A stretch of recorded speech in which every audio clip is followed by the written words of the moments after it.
ரஹ்மத்துல்லாஹ் தஆலா அவ்வலம் முத்தவாலியன் கமா அமர் வஸ்ஸலாத்து வஸ்ஸலாமு அலா நபிய்யில் முஅத்தபர் வ அலா ஆலிஹி வ அஸ்ஹாபிஹி இர்காமன் லிமன் ஜஹத பிஹி வ கஃபர். பெருமைக்குரியவர்களே, ஒரு சம்பவத்தை சொல்லிவிட்டு நிறுத்தினேன்னு சொல்கிறாங்க. 3 பேர் சேர்ந்து துஆ கேட்டாங்கன்னு சொன்னேன். என்ன கேட்டாங்க?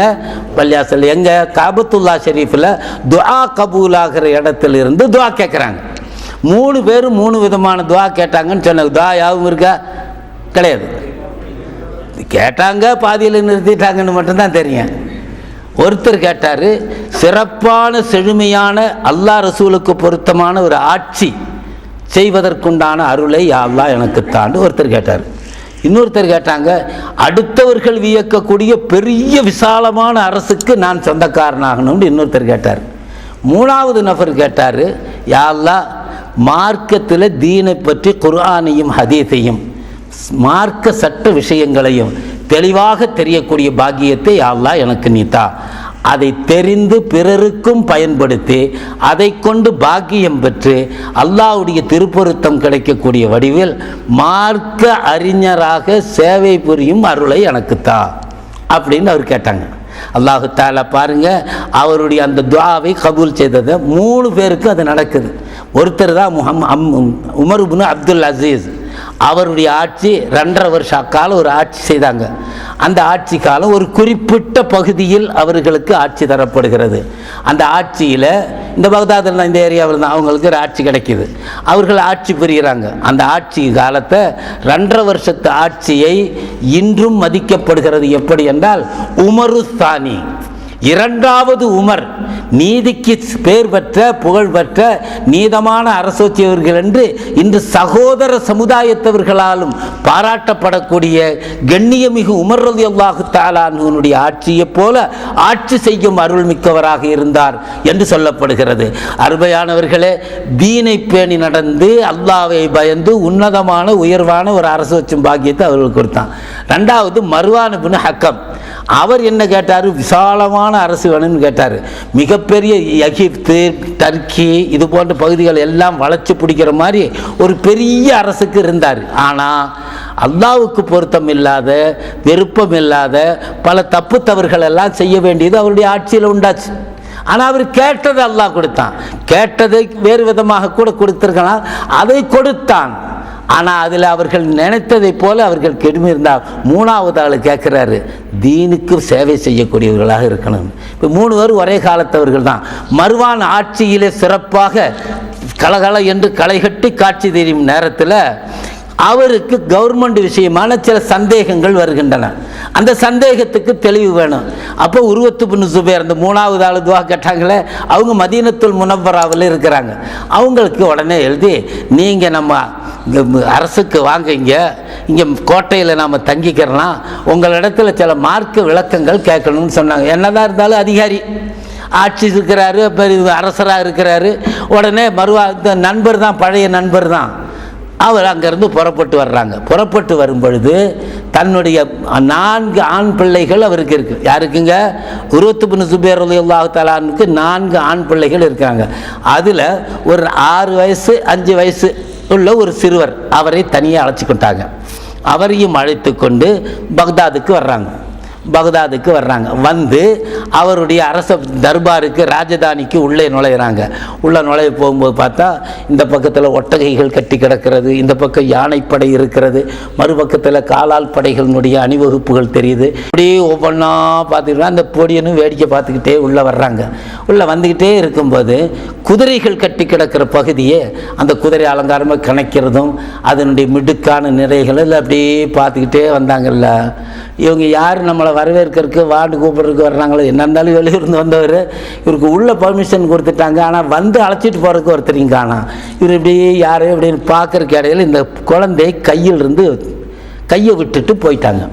குழந்தை எங்கிட்டா போயிட்டாங்க இந்த சிறுவர் இப்படின்னு பார்த்தா அந்த குதிரை கட்டி கிடக்கிற பகுதிக்கு போயிட்டாங்க.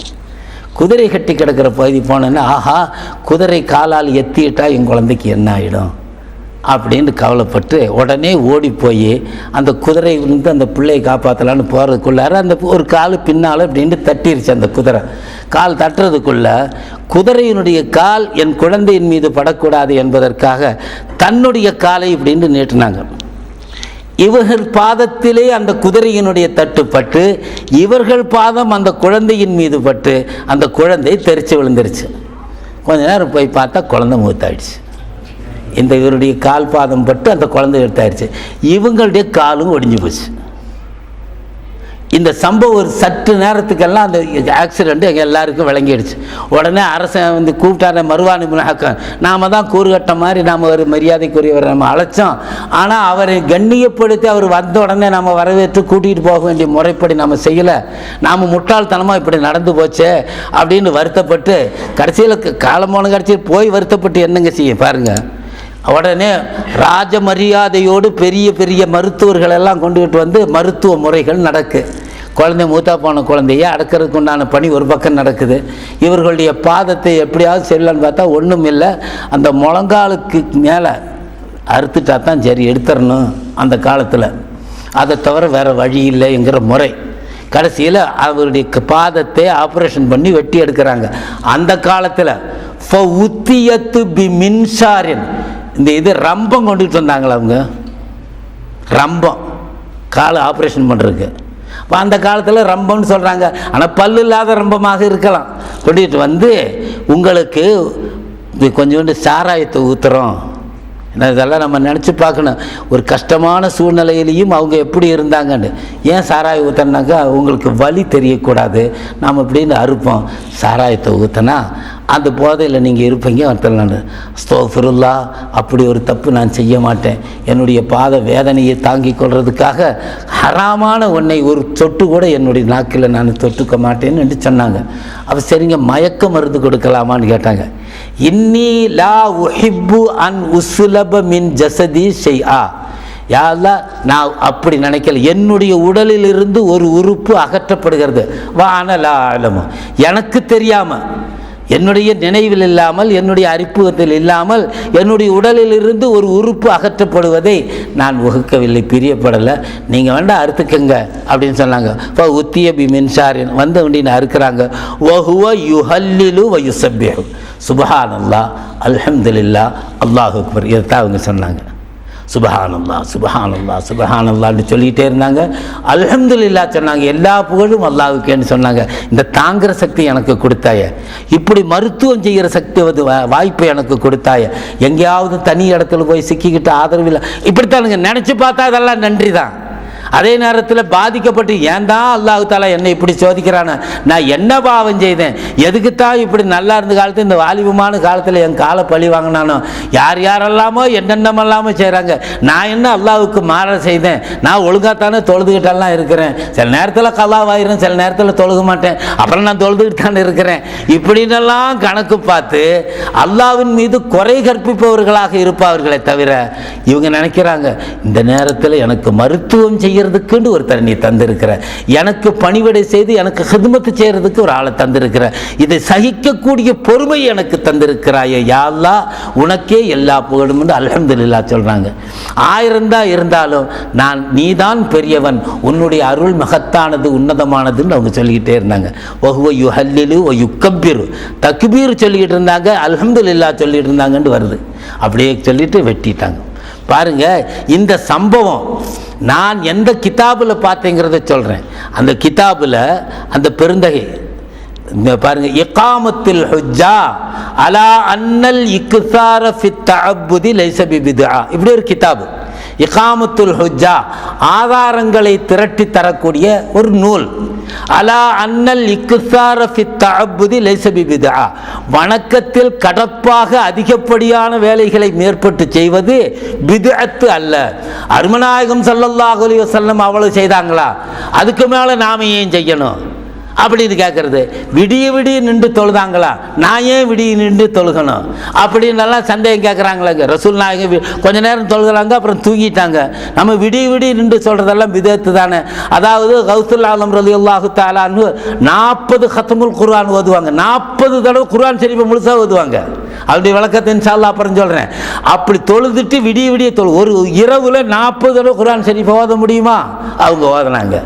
அதே மாதிரி சங்கைக்குரிய அபூ ஹனீஃபத்துல் கூஃபி ரலியல்லாஹு அன்ஹு 30 கத்தமுல் குர்ஆன் ஓதி ஒவ்வொரு ரக்காயத்திலையும் 30 கத்தமுல் குர்ஆனை ஓதி அவங்க தொழுகை முடிச்சாங்க அப்படின்னு வருது. 30 தடவை ஒரு இரவில் 12 மணி நேரம் இருக்கு, ஒரு 8 மணி நேரம் 9 மணி நேரம் தான். 8 ரக்காயத்தில் 30 தடவை குர்ஆன் ஷரீஃபை ஓதுவாங்க. இது எப்படி நடக்கும் இப்படிங்கிற ஒரு சந்தேகத்தை எழுதி தெளிவுபடுத்துவதற்காக இமாமுல் லக்னவி ரஹ்மத்துல்லாஹி அலைஹி ஒரு கிதாப் எழுதுறாங்க. அந்த கிதாபினுடைய பேர் தான் இகாமத்துல் ஹுஜ்ஜத்தி அலா அன்னல் இக்ஸார ஃபி தஅப்புதி லைஸ பிபித்ஆ. அதிகப்படியாக வணக்கத்தில் ஈடுபடுவது பிதுஅத்து அல்ல அப்படின்னு எழுதி, இது போன்ற சம்பவங்கள் எல்லாம் நான் கேள்விப்படுறேன். அவைகளெல்லாம் தெளிவாகவும் ஆதாரபூர்வமாக இருக்கிறது. ஆனால் ஒரே இரவில் ஒவ்வொரு ரக்காயத்திலும் 30 ஜூஸை ஓதி 8 ஹதமுல் குர்ஆன், 30 ஜூஸை ஓதி 8 ஹதமுல் குர்ஆனை, 8 குர்ஆன் ஷரீஃபை 30 ஜூஸை 8 முறை ஓதி முடித்து அந்த 8 ரக்காத்தை தொழுகக்கூடியதை உர்வத்து பின் ஸுபைர் ரலியல்லாஹு தஆலா அன்ஹு இந்த கால் வெட்டுப்பட்டாங்களே அவர்களுடைய வரலாறில் ஆதாரபூர்வமாக முத்தவாத்திரான ரிவாயத்து என்று சொல்வார்கள். மறுக்க முடியாத அளவிற்கு ஆணித்தரமாக தெளிவான ஆதாரம் என்று சொல்வார்களே அப்படி நிரூபணமாக இருக்கிறது. ஒரு இரவில் 8 ரக்காயத்தில் 8 ஹத்தமுல் குர்ஆன் ஓதுவாங்க. ஒரு ரக்காயத்துக்கு 30 ஜூஸ், அப்படி 8 ரக்காயத்து 30 ஜூஸாக ஓதி தொழுதாங்க அப்படிங்கிறதுக்கு ஆதாரத்தில் இந்த சம்பவத்தை எழுதுறாங்க. எழுதி போட்டு சொல்கிறாங்க, அந்த கால் வெட்டுப்பட்டு இருந்ததில்ல அந்த நேரத்தில் கொண்டு போய் அந்த வெட்டிய பிறகு எண்ணெயை சூடு பண்ணி மருந்தினால் மூலிகை எண்ணெயை சூடு பண்ணி சூட்டோடு அதை வச்சு அவர்கள் பிஹி என்று வருது. அந்த அறுபட்ட இடத்த அந்த பச்சை ரத்த உடம்புல அதை அந்த மருத்துவ இதுக்கெல்லாங்க அந்த மூலிகை அந்த எண்ணெயை தடகினாங்க சூடோட. அந்த நேரத்தில் மயக்கமாயிட்டாங்க. சற்று நேரத்திற்கு பிறகு நினைவு வந்தது. சொல்லிவிட்டு ஐன ரிஜிலி, என்னுடைய பாதம் எங்கே என்று கேட்டாங்க. வருதுங்க அந்த சம்பவத்தில். உடனே அந்த பாதத்தை கொண்டு கையில் கொடுத்தாங்க. நீங்களும் நானும் நம்ப வேண்டியது, நாளை அல்லாஹ்வுடைய சன்னிதானத்திலே எழுப்பப்படும் நேரத்தில் நம்முடைய இப்போ பேசுகிற இந்த நாக்குக்கு அல்லாஹ் தஆலா சீர் வச்சிருவான். அல்லாஹு தஆலா எல்லா வாய்க்கும் சீல் வச்சு, ஏன்னா பொய் சொல்லித்தானே பழகி இருக்குது. நல்லது சொல்லலான்னு நினச்சாலும் சொல்ல முடிய மாட்டேங்குது. பொய்னாக்கா அது பாட்டுக்கு குவியலாக வந்துக்கிட்டே தான் இருக்கு. கற்பனை ஒரு சின்ன விஷயம் சொன்னாக்கா அதில் கொஞ்சம் கொஞ்சம் பொடி வச்சு கொழுப்பு சேர்த்துக்கிட்டு தானே சொல்ல வருது. சாதாரண ஒரு சின்ன விஷயத்தை சொன்னாலும் அப்போ இந்த பொய் சொல்கிற நாக்குக்கு வேலை இல்லைன்னு சொல்லி அல்லாஹு தஆலா சீல் வச்சு ஒவ்வொரு உறுப்புகளும் செய்த செயலை அந்தந்த உறுப்புகளை கொண்டு அல்லாஹு தஆலா பேச வைப்பான்.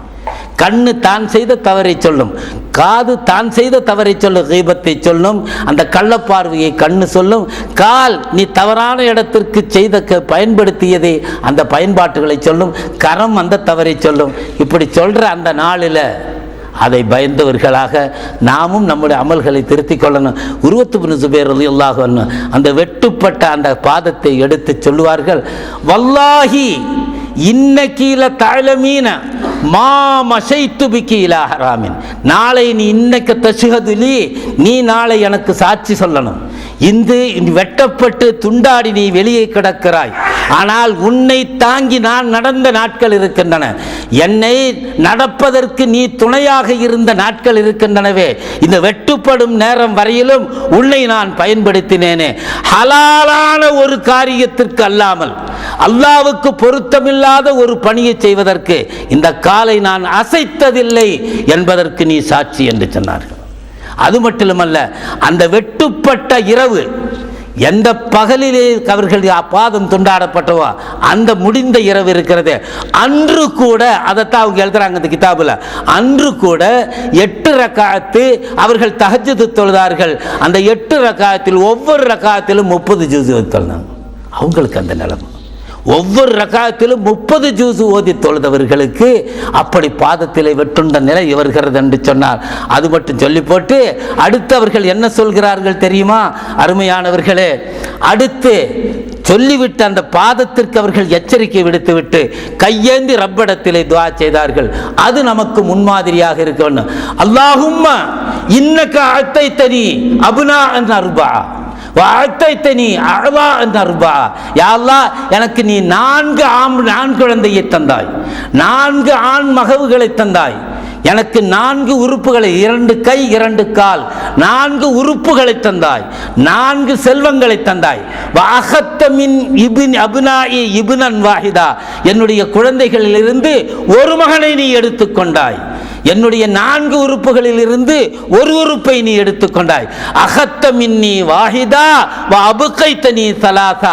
அகத்த மின்னி இப்னன் வாஹிதா வ அபுகைத்தனி அப்னாஅன் சலாசா. எனக்கு ஒரு பிள்ளையை நீ எடுத்துக்கொண்டாய், ஆனால் 3 மழல் செல்வ குழந்தைகளை இன்றும் எனக்கு குழந்தையாக இருக்கும் பாக்கியத்தை தந்திருக்கிறாய். என்னுடைய ஒரு பாதத்தை எடுத்துக்கொண்டாய், இன்றும் ஒரு பாதமும் 2 கையும் எனக்கு சலாமத்தாக வைத்திருக்கிறாய்.